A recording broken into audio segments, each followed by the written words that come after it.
A poor schoolteacher stayed late with a crying girl abandoned after class, offering her warmth and comfort in a dusty frontier schoolhouse. She had no idea the man who'd forgotten his daughter was Samuel Thornton, the wealthiest rancher in the Arizona Territory, a man who owned more land than some states, controlled the cattle trade for hundreds of miles, and hadn't smiled since the day he buried his wife. What started as a simple act of kindness would ignite rumors that nearly destroyed her reputation, force her to choose between her livelihood and her heart, and lead to a moment in front of the entire town that no one saw coming. This is the story of how a forgotten little girl, a grieving father, and a compassionate teacher became something none of them expected, a family. But first, it all began on a quiet autumn afternoon when Clara Bennett heard the sound of soft crying echoing through an empty classroom. It was a quiet autumn afternoon in Red Creek, Arizona Territory. The year was 1887, and the desert sun hung low on the horizon, painting the sky in shades of burnt orange and deep purple. Inside the one-room schoolhouse at the edge of town, the wooden floorboards creaked softly as Clara Bennett moved between the rows of empty desks, collecting slates and putting away primers. Clara was 26 years old, with chestnut brown hair, pinned neatly at the nape of her neck, and kind hazel eyes that seemed to notice everything. Her dress was simple, a faded blue calico that had been mended more times than she could count, but it was clean and pressed. She earned barely enough to afford a room at Mrs. Henderson's boarding house and put food on her table, but she loved teaching more than anything in the world. These children were her purpose. Outside, the last of the parents had collected their young ones. Horses whinnied softly as wagons rolled away down the dusty main road. The usual chatter of children's voices had faded into the stillness of late afternoon. The schoolhouse should have been empty by now. But then Clara heard it, a soft, broken sound coming from the corner near the pot-bellied stove. She turned quickly, her heart tightening. There, curled up on the wooden bench beneath the coat hooks, was a small figure in a cream-colored dress with lace trim. A little girl, no more than 6 years old, clutched a stuffed cloth rabbit against her chest. Her golden curls were tied with a blue ribbon, and tears streamed silently down her freckled cheeks. "Lily," Clara said gently, crossing the room. "Sweetheart, what's wrong?" The little girl didn't look up. Her small shoulders trembled as she sniffled, pressing her face into the rabbit's worn fabric. Clara knelt beside her, smoothing a hand over Lily's hair. "Did your papa forget to pick you up?" Lily nodded, her voice barely a whisper. "He's always busy. He forgets me." Clara's heart ached. She'd taught Lily Thornton for nearly 3 months now, and the girl was bright, sweet, and impossibly lonely. Her mother had died over a year ago, and since then, Lily had grown quieter with each passing week. Clara had noticed the sadness in her eyes, the way she clung to any scrap of affection. "Come on," Clara said softly. "Let's wait together. I'll make us some tea." She led Lily to the small teacher's desk at the front of the room. From her satchel, Clara pulled out a tin of chamomile tea and a small jar of honey she kept for difficult days. She lit the small stove in the corner and set a dented kettle to boil. Within minutes, she poured warm tea into 2 mismatched tin cups. Lily took the cup with both hands, her tears slowing. "Do you think he forgot on purpose?" "No, darling," Clara said, sitting beside her. "Sometimes grown-ups get caught up in their work. It doesn't mean they don't love you." Lily looked up at her with wide blue eyes. "My mama used to wait with me. She'd sing songs." Clara's throat tightened. "Would you like me to sing?" Lily nodded. So Clara hummed a soft melody, an old lullaby her own mother had sung to her as a child. She stroked Lily's hair gently, and slowly, the little girl's breathing evened out. Her eyelids grew heavy. Before long she was asleep, her head resting against Clara's shoulder. Outside, the wind began to pick up. Dust swirled down the empty street. The sky darkened as storm clouds gathered on the horizon. Then suddenly the sound of hoofbeats, fast and urgent. Clara looked up just as the schoolhouse door swung open with a bang. A tall man stood in the doorway, silhouetted against the fading light. His black Stetson was pulled low, his long coat dusty from riding. He was broad-shouldered and imposing, his jaw tight with tension. His sharp green eyes scanned the room frantically until they landed on the small figure asleep against Clara's side. "Lily," he breathed, his voice rough with relief. Clara stood carefully, cradling the child. The man stepped forward, removing his hat. "I'm sorry," he said, his tone clipped. "A fence broke on the south pasture. I lost track of time." Clara studied him for a moment. His face was lined with exhaustion, his hands calloused from work. But there was something else, something hollow in his eyes. "She's all right," Clara said quietly, "just scared and tired." The man nodded stiffly. He reached out and gently lifted Lily into his arms. She stirred slightly, her small arms wrapping around his neck instinctively. "I'm Samuel Thornton," he said, his voice softer now. I appreciate you staying." Clara's breath caught. Samuel Thornton. Everyone in Red Creek knew that name. He owned the largest ranch in the territory, the Iron T. Thousands of acres, hundreds of cattle, and more wealth than most folks could imagine. And he'd been a ghost since his wife died. "Clara Bennett," she replied. "I teach Lily's class." Samuel nodded once. His gaze lingered on her for just a moment. A look she couldn't quite read. Gratitude, maybe, or something deeper.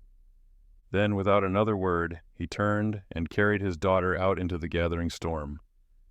Clara stood alone in the empty schoolhouse, the warmth of Lily's small body still lingering against her side.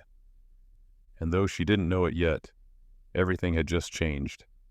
Samuel Thornton was a man the entire territory spoke of in hushed tones, some with admiration, others with fear, and most with a mixture of both. He owned the Iron T Ranch, a sprawling empire of cattle and land that stretched across the valley as far as the eye could see. His brand was recognized in every stockyard from Tucson to Santa Fe. When Samuel Thornton spoke, cattle buyers listened. When he rode into town, men tipped their hats and women whispered behind gloved hands. But wealth and power hadn't shielded him from heartbreak. A year and a half ago, his wife Catherine had been riding back from town when her horse spooked at a rattlesnake.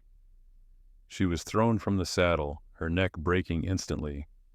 Samuel found her himself, cradled her body in the dust, and something inside him died that day too. He'd become a ghost in his own life, present in body but absent in spirit. He buried himself in work, expanding the ranch, driving cattle, mending fences until his hands bled, anything to keep from feeling. Lily had been only 4 when it happened. She'd cried for weeks, calling for her mama in the night. But eventually the tears stopped. The silence that replaced them was worse. Samuel hired housekeepers and ranch hands' wives to watch her, but they rotated so often that Lily never formed attachments. He told himself it was better that way, safer, until Miss Clara Bennett. Samuel noticed the change on a Tuesday morning, 3 weeks after that rainy afternoon. Lily was standing by the window of their ranch house, clutching a piece of folded paper like it was made of gold. She'd spent the entire evening before coloring it by lamplight, her tongue poking out in concentration. "What's that, little one?" Samuel asked, setting down his coffee. Lily's face lit up, a brightness he hadn't seen in over a year. "It's for Miss Clara. I drew our ranch. See, that's you, and that's me, and that's Miss Clara picking wildflowers." Samuel took the paper. The drawing was crude but clear. 3 stick figures standing in front of a house, a sun overhead, flowers dotting the ground. His chest tightened unexpectedly. "She likes when I draw pictures," Lily continued, her voice eager. "She puts them on the wall and says I'm the best artist in class." "Can I go early tomorrow, please, Papa?" Samuel stared at his daughter. When had she started calling him Papa again instead of Father? When had that light returned to her eyes? "Yes," he said quietly. "I'll take you myself." The next morning, Samuel did something he hadn't done in months. He personally drove the wagon to the schoolhouse instead of sending a ranch hand. He stood outside the door, arms crossed, his black Stetson shading his eyes. Through the window, he could see inside. Clara Bennett was kneeling on the floor, helping a group of children build a miniature log cabin out of sticks. Her hair had come slightly loose from its pins, and her face glowed with genuine joy. She looked up when Lily burst through the door.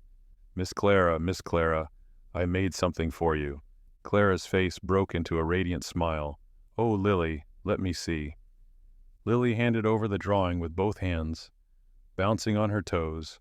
Clara studied it carefully, her expression soft and warm. "This is beautiful, sweetheart." "Is this your home?" "Yes." "And that's you.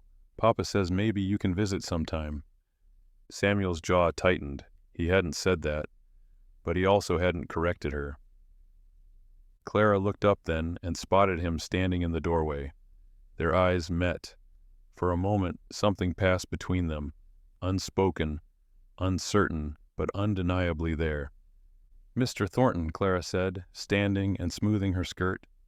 She walked toward him with a quiet grace that made him suddenly aware of how dusty and rough he must look. "Miss Bennett," he replied, his voice formal. "Lily insisted on delivering her artwork personally." "Well, I'm honored," Clara said, glancing back at the little girl who was already showing her drawing to the other children. "She's very talented and very kind." Samuel nodded, unsure what to say. Words didn't come easily to him anymore. Clara tilted her head slightly, studying him. "We're having a small harvest festival this Saturday. At the schoolhouse. The children are performing songs and recitations. Parents are welcome." Samuel shifted his weight. "I don't usually attend those things." "I understand," Clara said gently, "but Lily practices her song every day. She'd be thrilled if you came." He glanced past her at Lily, who was now laughing with another child, actually laughing, a sound he'd almost forgotten. "I'll think about it," he muttered. Clara smiled, not pushy, just warm. "That's all I ask." As he turned to leave, he heard Lily call out, "Bye, Papa. I love you." His steps faltered. He didn't turn around, but his hand gripped the door frame tightly. "I love you too, Lily," he said, his voice barely audible. Clara watched him walk back to his wagon, his broad shoulders tense, his stride purposeful but heavy. She saw the way his hand lingered on the wagon's edge before he climbed up, the way he looked back at the schoolhouse once before riding off. Samuel Thornton was a man carrying a mountain of grief, and somehow, without meaning to, Clara had started helping him carry it. That Saturday, against every instinct telling him to stay away, Samuel Thornton arrived at the schoolhouse harvest festival. He stood at the back, hat in hand, watching his daughter sing with a smile that could light up the entire territory. And when Lily's eyes found him in the crowd, her whole face transformed with joy. For the first time in 18 months, Samuel Thornton smiled back.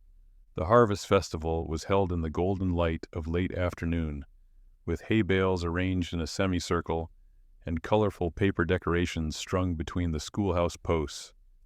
Parents sat on blankets and wooden benches, fanning themselves in the September heat, while children fidgeted in their Sunday best.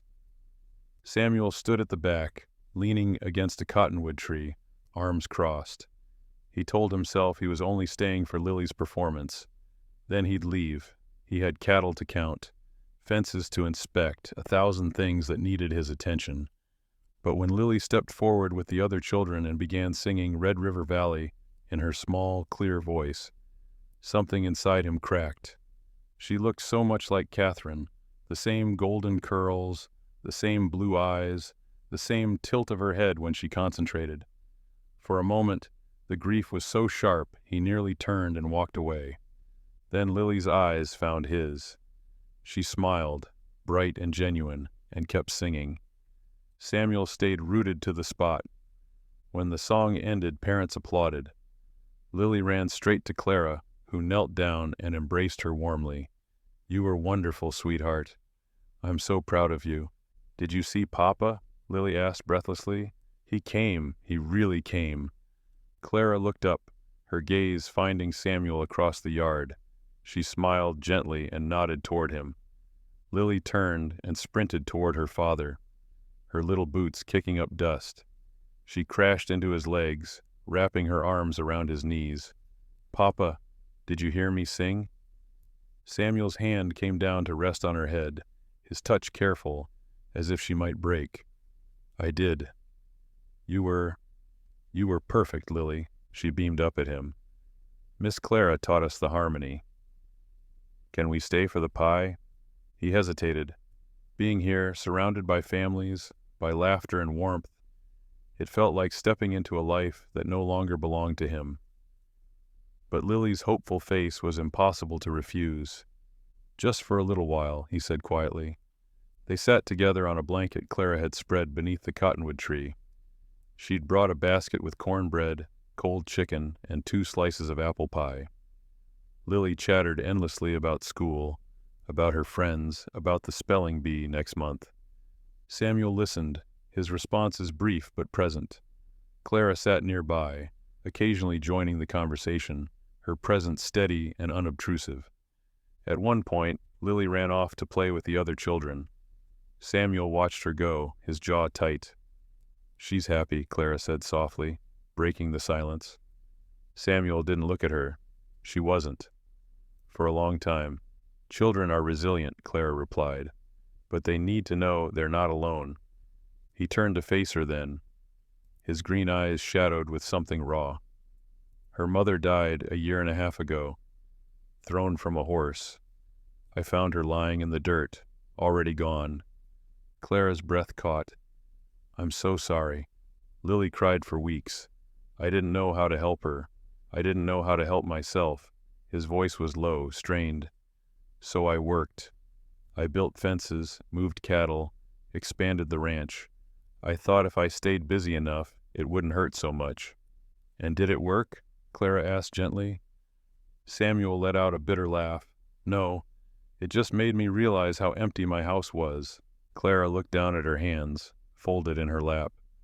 Grief is like that. It doesn't disappear just because we ignore it. It waits. You sound like you know something about it, Samuel said, studying her. Clara was quiet for a moment. My father died when I was 12. Fever took him in 3 days. My mother tried to keep the farm going, but we lost it 1 year later. She died of a broken heart not long after. She paused. I understand what it's like to lose everything and have to learn how to keep living anyway. Samuel's expression softened. Is that why you became a teacher? Partly, Clara said. I wanted to give children something I didn't have after my parents died. Someone who saw them, who cared. She looked toward Lily, who was laughing as she chased another girl around the schoolyard. Children like Lily, they just need to know they matter. Samuel was silent for a long moment. When he finally spoke, his voice was rough. She talks about you at home. All the time. You're the first person she's let in since Catherine died. Clara met his eyes. She's a remarkable little girl. She is, Samuel agreed, then quieter. You've given her something I couldn't. You've given her a father who shows up, Clara said firmly. That matters more than you know. Across the yard, Lily tripped over a rock and scraped her knee. She let out a cry, and both Samuel and Clara stood instinctively. But it was Clara who reached her first, kneeling down and gently brushing away the dirt. You're all right, sweetheart, Clara murmured.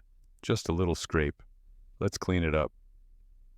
Lily threw her arms around Clara's neck, burying her face in her shoulder. It hurts, she whimpered. I know, darling. I know. Clara held her close, stroking her hair. Samuel stood a few feet away, watching. His chest felt tight. Catherine used to comfort Lily exactly like that. The same gentle touch, the same soothing voice. But instead of pain, what he felt was something else. Gratitude. And beneath that, something he hadn't allowed himself to feel in a very long time. Hope.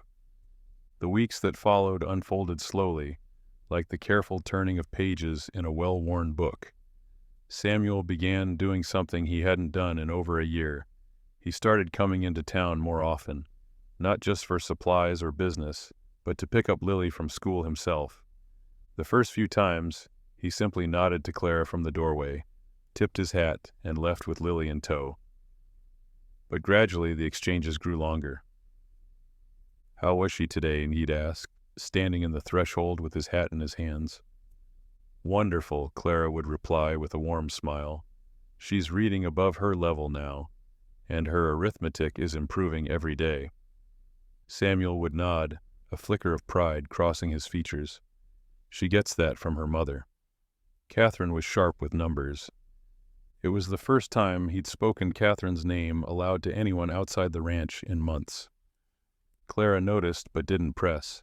She simply smiled and said, "Lily's lucky to have had such a strong example."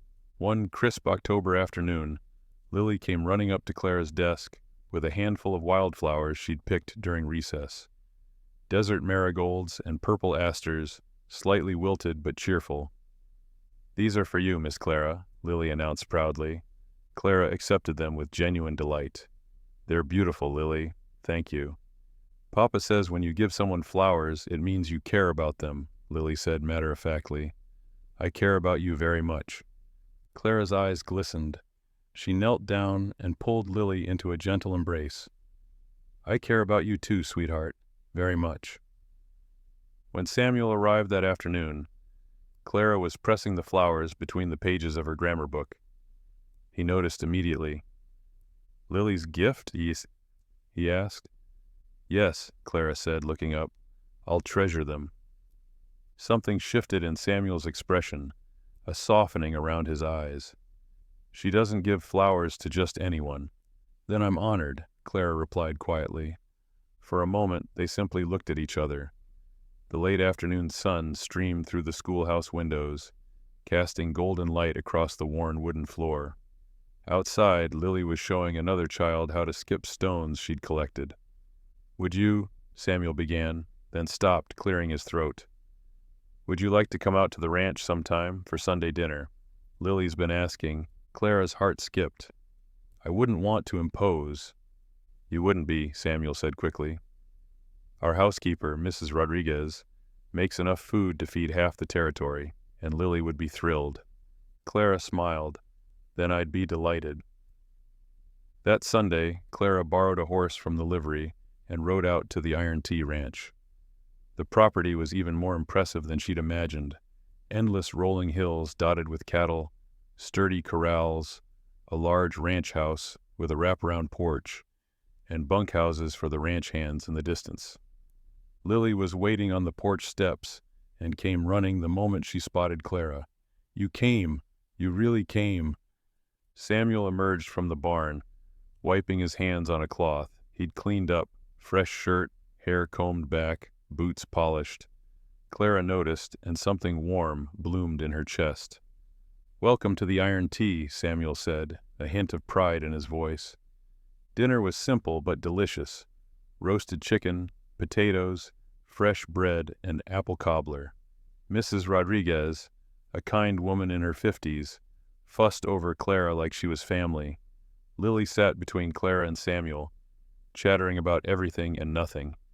After dinner, Samuel showed Clara around the property. They walked along the fence line as the sun began to set, painting the sky in shades of amber and rose. Lily ran ahead, chasing a jackrabbit that bounded through the sagebrush. "This land," Samuel said quietly, "has been in my family for 2 generations. My father built this ranch from nothing. When he died, I promised I'd make it even greater." "You've certainly succeeded," Clara observed. "But what good is success if you're alone in it?" Samuel said, his voice barely above a whisper. He stopped walking and turned to face her. "Catherine and I built this life together. When she died, I thought the best thing I could do was just keep building, keep working, but Lily needed more than that. She needed—" "A parent who was present," Clara finished gently. Samuel nodded. "You helped me see that. You helped me see her again, really see her." Clara's throat tightened. "You were always there, Mr. Thornton. You just needed to find your way back. Samuel, he corrected softly. Please, call me Samuel. Samuel, Clara repeated, the name feeling intimate on her lips. They stood there in the fading light, the desert stretching endlessly around them. Somewhere in the distance, cattle lowed softly. Lily's laughter carried on the evening breeze. Thank you, Samuel said, his green eyes intense, for not giving up on her, on us. Clara felt her heart thunder in her chest. I couldn't if I tried. As the first stars appeared overhead, Samuel walked Clara back to the ranch house. Their hands brushed once, twice, accidental at first, then lingering. Neither pulled away. When Clara finally rode back to town that evening, Lily waved from the porch until she disappeared from sight. Samuel stood beside his daughter, his hand resting on her shoulder. For the first time since Catherine's death, the ranch house didn't feel quite so empty, and in town, Clara lay awake in her small boarding room, replaying every word, every glance, every moment. Something was growing between them, tender and fragile as a desert bloom after rain, and neither of them could deny it anymore. The trouble started on a Wednesday morning in late October, when Mrs. Prudence Blackwood arrived at the general store with her nose in the air and poison on her tongue. Prudence Blackwood was the wife of Chester Blackwood, who owned the second largest ranch in the territory, though his holdings were a distant second to the Iron T. She was a woman who measured her worth by the things she possessed and the people she could look down upon. She wore imported silk dresses, hosted lavish parties, and made it her business to know everyone else's business. And she had noticed Samuel Thornton's wagon parked outside the schoolhouse far too often lately. I'm just saying, Prudence announced loudly to the cluster of women gathered near the fabric bolts. It's highly irregular for a man of Samuel Thornton's standing to be spending so much time with a schoolteacher, a poor one at that. Mrs. Henderson, Clara's landlady, stiffened. Miss Bennet is a fine teacher and a respectable young woman. Prudence waved her hand dismissively. Oh, I'm sure she's perfectly adequate at teaching children their letters. But you must admit it looks suspicious. A young, unmarried woman, alone with a wealthy widower, and his poor motherless child caught in the middle. They're never alone, Mrs. Henderson protested. Lily is always present. Today, perhaps, Prudence said, lowering her voice to a conspiratorial whisper that somehow carried to every corner of the store. But who knows what arrangements they might be making. Samuel Thornton is one of the wealthiest men in the territory. Some women might see an opportunity. The implication hung in the air like smoke. By noon, the rumor had spread through Red Creek like wildfire. By evening, it had reached the ranches beyond. Clara Bennet, the poor schoolteacher, was setting her cap at Samuel Thornton. She was using his vulnerable daughter to worm her way into his fortune.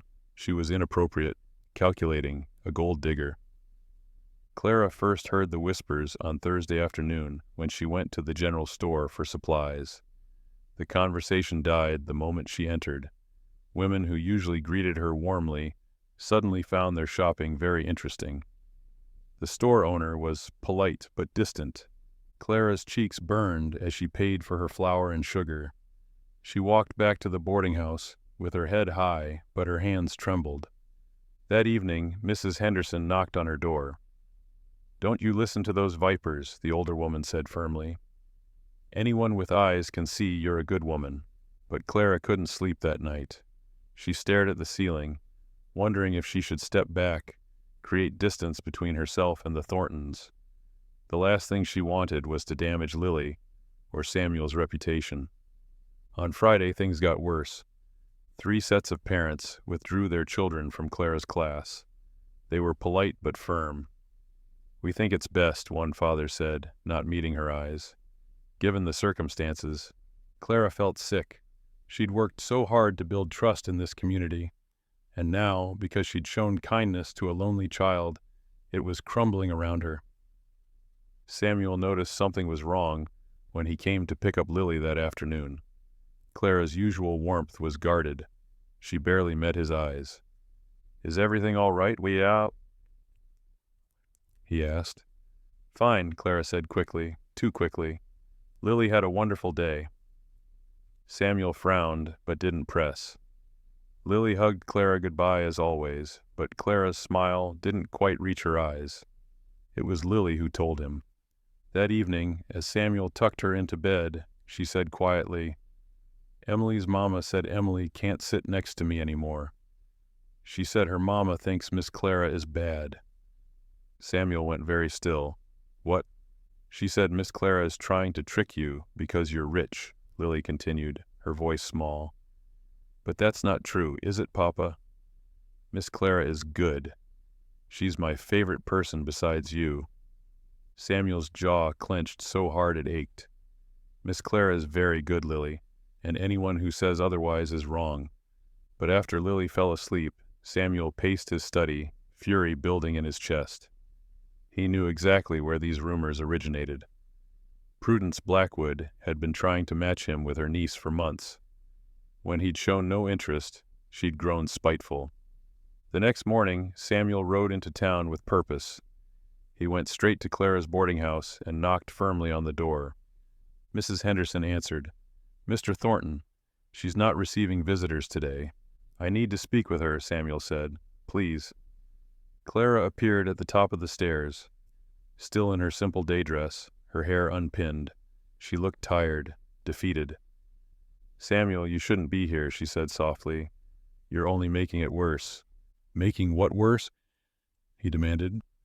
"The talk. The rumors." Clara descended the stairs slowly. "Parents are pulling their children from my class. People think I'm using Lily to—" Her voice broke. Samuel's expression darkened. "That's absurd." "Is it?" Clara asked, her eyes glistening. "I'm poor. You're wealthy. I'm unmarried. You're a widower. People see what they want to see." "I don't care what people see," Samuel said firmly.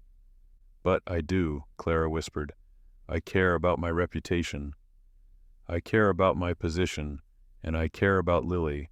If this continues, it will hurt all of us, especially her." Samuel stepped closer. "So what are you saying?" Clara's heart was breaking, but she forced the words out. "I'm saying maybe we should keep our distance, for a while, until things settle." "No," Samuel said immediately. "Samuel." "No," he repeated, his voice rough with emotion. "I've lost too much already. I won't lose this too. I won't lose you." The words hung between them, raw and honest. Clara's breath caught. "You barely know me." "I know enough," Samuel said quietly. "I know you've brought light back into my daughter's life. Into my life. And I know that walking away from that would be the biggest mistake I could make." Tears spilled down Clara's cheeks. "But what if I can't teach anymore? What if—" "Then we'll figure it out," Samuel interrupted. "Together." But even as he said it, they both knew the damage was done. The rumors had taken root. And in a small frontier town, reputation was everything. Clara Bennett had always been a woman of principle. She'd survived losing her parents, losing her home, and clawing her way to respectability through sheer determination and hard work. But standing in her small boarding room on a cold November morning, staring at the formal letter from the school board, she realized that sometimes principle wasn't enough. The letter was polite but clear. "Due to concerns raised by several families regarding conduct unbecoming of a teacher in our community, we regretfully request your resignation, effective immediately. Your final wages will be provided upon departure." Clara's hands shook as she read it a second time. They were dismissing her, not for anything she'd done wrong, but for daring to show kindness to the wrong family. Mrs. Henderson found her sitting on the edge of her bed an hour later, the letter crumpled in her lap. "Oh, child," the older woman said, sitting beside her. "I heard. Half the town's heard by now." "I'm ruined," Clara whispered. "No school will hire me after this, not in this territory, maybe not anywhere." "You could fight it," Mrs. Henderson suggested. "Tell your side." Clara shook her head. "Against Prudence Blackwood and her friends, against their money and influence, I'd lose, and everyone knows it." She stood abruptly, wiping her eyes. "I'll start packing." I can take the stage to Tucson by week's end, maybe find work there. And leave Lily? Mrs. Henderson asked gently. Clara's composure cracked. What choice do I have? At the Iron Tea Ranch, Samuel learned about Clara's dismissal from his foreman, Will Carter, who'd heard it from a ranch hand who'd been in town that morning. Samuel didn't say a word. He simply stood, grabbed his coat and hat, and headed for the door. "Boss, where are you going?" Will called after him. "To fix this," Samuel said, his voice like steel. But when Samuel arrived at Mrs. Henderson's boarding house, Clara refused to see him. Mrs. Henderson delivered the message herself. "She says you've done enough. She doesn't want to cause you or Lily any more trouble." Samuel stood on the porch, hat in his hands, frustration and helplessness warring in his chest. "Tell her I'm not leaving until she talks to me." "She said you'd say that," Mrs. Henderson replied. "She also said if you truly care about her and Lily, you'll let her go quietly. Let this blow over." Samuel's jaw clenched. That's not happening. He waited on that porch for 3 hours. As the afternoon sun began to sink, Clara finally emerged, wrapped in a shawl, her eyes red from crying. "You're being stubborn," she said, her voice tired. "So are you," Samuel countered. "I'm being practical," Clara corrected. "You have a daughter to think about. A reputation to maintain. A business that depends on the goodwill of this community." "I have all of that," Samuel agreed. "But none of it means anything if I'm too much of a coward to stand up for what's right." He stepped closer. "You did nothing wrong, Clara. Nothing." "That doesn't matter," Clara said, her voice breaking. "The perception is what matters. And the perception is that I'm an opportunistic woman trying to trap a wealthy widower." "Then we change the perception," Samuel said firmly. "How?" Clara asked desperately. "You can't undo what's been said. You can't force people to believe the truth." Samuel was quiet for a long moment. Then he said, "No. But I can show them." "Show them what?" "That they're wrong about you. About us." He took her hand, and this time she didn't pull away. "Give me until Sunday. Don't leave until Sunday." "Samuel." "Please," he said, and the raw vulnerability in his voice stopped her protest. "Trust me. One more time." Clara looked into his eyes and saw something she hadn't seen before. Not just grief or loneliness, but fierce determination. The same strength that had built an empire from dirt and sweat. "One more time," she whispered. Sunday came cold and bright. The entire town gathered at the church for the weekly service, as was custom. The building was packed, ranchers in their Sunday suits, wives in their finest dresses, children squirming in the pews. Clara sat in the very back, her head high despite the whispers.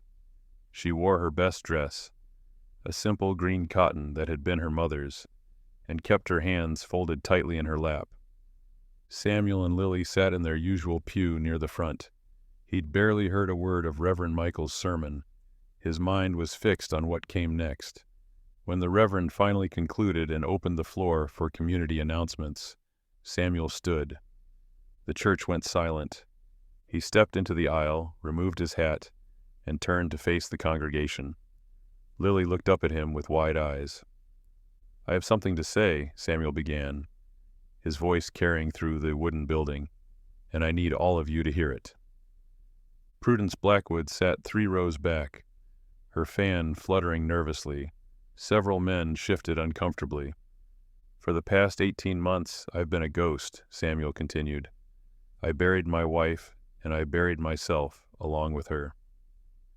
I stopped being a father to my daughter. I stopped being a member of this community. I just stopped." Lily reached up and took his hand. He squeezed it gently. "And then a schoolteacher showed my daughter kindness when I'd forgotten how," Samuel said, his voice growing stronger. "She stayed late when I was too caught up in work to pick up my own child. She gave Lily attention and care when I was too broken to do it myself. And slowly, because of her example, I learned how to be a father again." He paused, letting his words sink in. "Some of you have been spreading rumors," Samuel said, his gaze sweeping the room. suggesting that Miss Bennet has ulterior motives, that she's using my daughter to get to my money. His voice hardened. You're wrong, and you should be ashamed. Prudence's face flushed crimson. Miss Clara Bennet is the finest woman I've ever known, Samuel declared. She's kind, principled, and selfless. She lost her position because she refused to turn her back on a lonely child, because she had the courage to do what was right, even when it cost her everything. He turned and looked directly at Clara, sitting in the back. Their eyes met across the crowded church. And I'll be damned if I let this community destroy her for it. The silence was absolute. Then Samuel did something no one expected. He walked down the aisle, past every staring face, until he stood before Clara. He extended his hand. Walk out of here with me, he said quietly, with your head high. Show them you have nothing to be ashamed of. Clara's eyes filled with tears. Slowly she placed her hand in his. Together they walked back up the aisle. Lily scrambled from the pew and ran to them, taking Clara's other hand, and as they stepped out into the brilliant November sunshine, the entire congregation watched in stunned silence.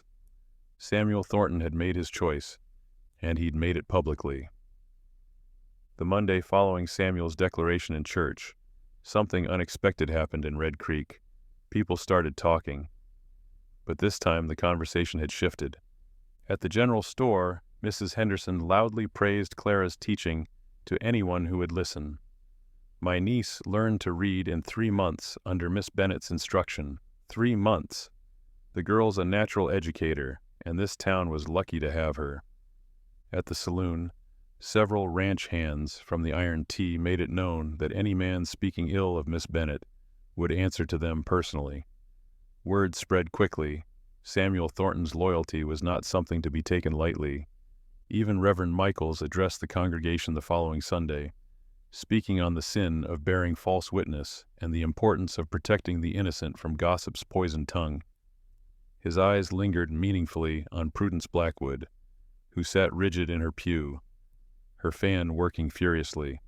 Within 2 weeks, the school board received a petition signed by 43 families demanding Clara's reinstatement.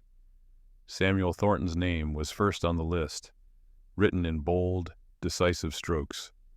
The board had little choice. On a gray December morning, Clara received a formal letter of apology and an invitation to return to her position, with a modest raise in salary, funded by an anonymous donation. Clara knew exactly who that anonymous donor was. Her first day back at the schoolhouse was one she'd never forget. Every single student was present, and several new families had enrolled their children. The room was packed to bursting. When Lily saw her, the little girl let out a shriek of joy and ran into Clara's arms. "You came back. You came back." Clara held her tightly, tears streaming down her face. "I told you I would, sweetheart." That afternoon, when Samuel came to collect Lily, he lingered in the doorway. Clara looked up from organizing primers, and their eyes met. "Thank you," she said softly, "for everything you did." Samuel stepped inside, turning his hat in his hands. "I only told the truth." "You risked your standing in this community," Clara said. "Your business relationships, all for dash dash." "For you," Samuel interrupted gently. "I did it for you, Clara. Because you matter. Because what we have, whatever this is between us, it matters." Clara's breath caught. The classroom suddenly felt very small, very intimate. "Samuel, I'm not good with words," he continued, stepping closer. "I'm better with cattle and contracts than feelings, but I need you to know that you've changed everything. For Lily, for me." He reached into his coat pocket and pulled out a small wooden box, carved with delicate wildflowers. Clara's hand flew to her mouth. "I made this," Samuel said, his voice rough with emotion. "Spent every evening for 2 weeks carving it. Catherine used to tease me about my woodworking, said I was better with livestock than lathes." A sad smile crossed his face. "But I wanted to make something with my own hands. Something worthy of you." He opened the box. Inside, nestled on a bed of velvet, was a simple gold ring, with a small turquoise stone, the color of Arizona sky. "Clara Bennett," Samuel said, his voice steady now, certain. "I know this is fast. I know we've only known each other a few months, but I also know that life is short and unpredictable, and love, real love, doesn't come around often." He lowered himself to one knee right there in the schoolhouse, surrounded by small desks and children's drawings pinned to the walls. "You brought my daughter back to life. You brought me back to life, and I don't want to spend another day without you in it." His green eyes held hers. "Will you marry me? Will you be Lily's mother and my wife?" Clara couldn't speak. Tears poured down her cheeks as she nodded, once, twice, then finally found her voice. "Yes, yes, Samuel. Yes." He stood and slipped the ring onto her finger. It fit perfectly. Then, with trembling hands, he cupped her face and kissed her, tender and reverent, like a promise sealed. Outside, several townspeople happened to be passing by. They saw the embrace through the schoolhouse window and smiled, nodding to each other with approval. That evening, Samuel invited Clara to dinner at the ranch. When she arrived, she found the dining room transformed with candles and wildflowers. Lily wore her finest dress and had helped Mrs. Rodriguez prepare a feast. "Sit here, Miss Clara," Lily insisted, patting the chair beside her own. "You're going to be my mama now, so you have to sit with the family." Clara's heart swelled. She looked at Samuel across the table, and he smiled, a real, genuine smile that reached his eyes for the first time since she'd known him. After dinner, as they sat on the porch watching the sunset paint the desert in shades of gold and crimson, Samuel took Clara's hand. "I never thought I'd feel this again," he admitted quietly. "After Catherine, I thought that part of my life was over." Clara squeezed his hand. "Love doesn't replace what we've lost. It just gives us the courage to keep living." Samuel pulled her closer. "She would have liked you, Catherine. She always said the best people were the ones who showed up when it mattered." "Then I hope I make her proud," Clara whispered. "You already do," Samuel replied. Inside, through the window, they could see Lily drawing at the kitchen table, her tongue poking out in concentration. She looked up, saw them together, and waved enthusiastically. They waved back. "When should we tell her officially?" Clara asked. Samuel chuckled. "I think she already knows. She's been asking when you'd move in since October." Clara laughed, the sound bright and free. "Well, we wouldn't want to disappoint her." As the stars began to appear overhead, Samuel wrapped his arm around Clara's shoulders. For the first time in nearly 2 years, the future didn't feel like something to survive. It felt like something to celebrate. The announcement of their engagement appeared in the Red Creek Gazette the following week. The town responded with genuine warmth. Gifts arrived at the boarding house, well wishes were offered on the street, and even Prudence Blackwood managed a stiff congratulations at church, though she couldn't quite meet Clara's eyes. Samuel Thornton had made his choice public, and Red Creek had accepted it. Now, all that remained was to make it official. Spring arrived in the Arizona Territory with a riot of wildflowers, desert marigolds, lupines, and Indian paintbrush, carpeting the hills in purple, gold, and crimson. The air was sweet with the scent of blooming sage, and the sky stretched endless and blue above the Iron T Ranch. It was the perfect day for a wedding. Clara stood in the ranch house, looking at herself in the mirror. Her dress was simple, cream-colored cotton with lace at the collar and cuffs, nothing extravagant, but beautiful in its simplicity. Mrs. Rodriguez had woven wildflowers into her chestnut hair, and the turquoise ring on her finger caught the morning light. "You look like an angel," Mrs. Henderson said, dabbing at her eyes with a handkerchief. Lily burst into the room, wearing a pale yellow dress with ribbons in her golden curls. "Miss Clara, everyone's here. Papa's waiting by the big cottonwood tree, and he looks so handsome, and Reverend Michaels is ready, and—" She paused, breathless. "Can I call you Mama now? Or do I have to wait until after?" Clara knelt down, her eyes filling with tears. "You can call me Mama right now if you'd like, sweetheart." Lily threw her arms around Clara's neck. "I love you, Mama." "I love you too, my darling girl," Clara whispered, holding her close. The ceremony was held beneath the ancient cottonwood tree that stood at the edge of the ranch property, its branches spreading wide like a blessing over the assembled guests. There were no fancy decorations, just blankets spread on the grass, simple wooden benches borrowed from the church, and wildflowers everywhere.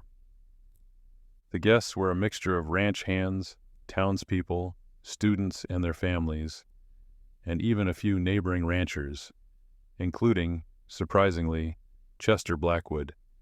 Though Prudence had mysteriously taken ill that morning, Samuel stood beneath the cottonwood in a new black suit, his hat in his hands, his dark hair combed back. Will Carter stood beside him as best man, grinning broadly. When Clara appeared, walking slowly down the grassy aisle with Mrs. Henderson at her side, Samuel's breath caught. The woman he'd almost lost, the woman who'd saved him and his daughter, was about to become his wife. Lily walked ahead of Clara, carefully scattering flower petals and taking her job very seriously. Clara reached Samuel's side, and he took her hands in his. They were calloused and strong, the hands of a man who'd built an empire through hard work, but they held hers with infinite gentleness.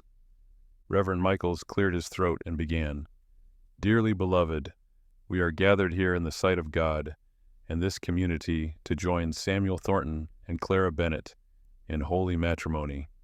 But Clara barely heard the words. She was lost in Samuel's eyes, those green eyes that had been so guarded and distant when she'd first met him, now open and filled with love. When it came time for vows, Samuel spoke first, his voice rough with emotion. "Clara, when I lost Catherine, I thought I'd lost everything that mattered. I became a shell of a man, going through the motions but never really living." He paused, his grip on her hands tightening. "You showed me that love doesn't end with loss, that hearts can heal, that it's possible to honor the past while embracing the future." His voice dropped to barely above a whisper. "You gave me back my daughter, and you gave me back myself. I promise to spend every day of my life showing you what that means to me." Clara's tears flowed freely as she spoke her own vows. "Samuel, I came to Red Creek with nothing but a worn satchel and a dream of making a difference. I never imagined I'd find a family, a home, a love that would change everything." She looked down at Lily, who stood between them, then back at Samuel. "I promise to love you both with everything I have, to be a mother to Lily, a partner to you, and to build a life together that honors all we've been through and all we're becoming. Do you, Samuel Thornton, take this woman to be your lawfully wedded wife?" "I do," Samuel said firmly. "And do you, Clara Bennett, take this man to be your lawfully wedded husband?" "I do," Clara whispered.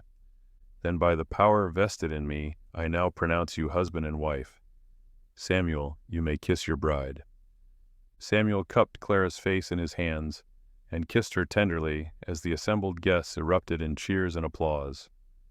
Lily squealed with delight and wrapped her arms around both of their legs. Samuel laughed a deep, genuine sound and scooped his daughter up with one arm while keeping the other around Clara. "We're a family now," he said, his voice thick with joy. "We're a family," Lily echoed, beaming. The celebration that followed was simple but joyful. Mrs. Rodriguez had prepared a feast, and tables groaned under the weight of roasted beef, fresh bread, vegetables from the ranch garden, and 3 different kinds of pie. A fiddler played, and people danced on the grass as the sun began its descent toward the horizon. Clara danced with Samuel, with Lily, with Will Carter, and several ranch hands who insisted on celebrating their boss's happiness. She'd never felt so welcomed, so loved, so completely at home. As evening approached and guests began to depart, Samuel, Clara, and Lily walked hand in hand toward the ranch house. The setting sun painted the sky in brilliant shades of orange and pink, and the first stars were beginning to appear. Lily skipped between them, swinging their hands. "Will you read to me tonight, Mama?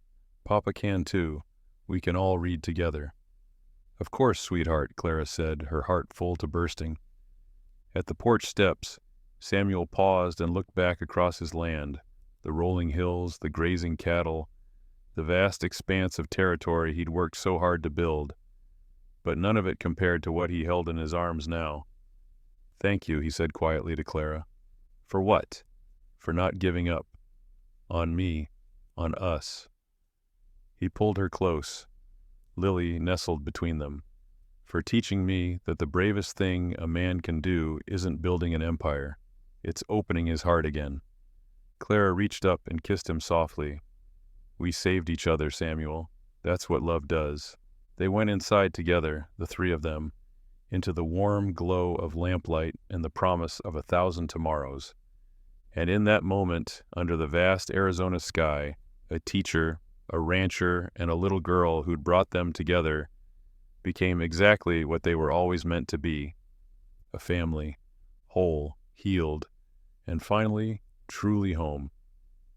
Thank you for riding along on this journey through the Arizona territory where love bloomed in the unlikeliest of places and a simple act of kindness changed 3 lives forever. If this story touched your heart, please like, comment, and share it with someone who believes that second chances and true love are worth fighting for. Don't forget to subscribe and hit that notification bell to support our channel and never miss another tale from the frontier. Your support keeps these stories alive and reminds us all that connection, courage, and family are the things that truly matter. Until next time, keep your hearts open, your spirits strong, and never stop believing in the power of love. Stories that heal, stories that last.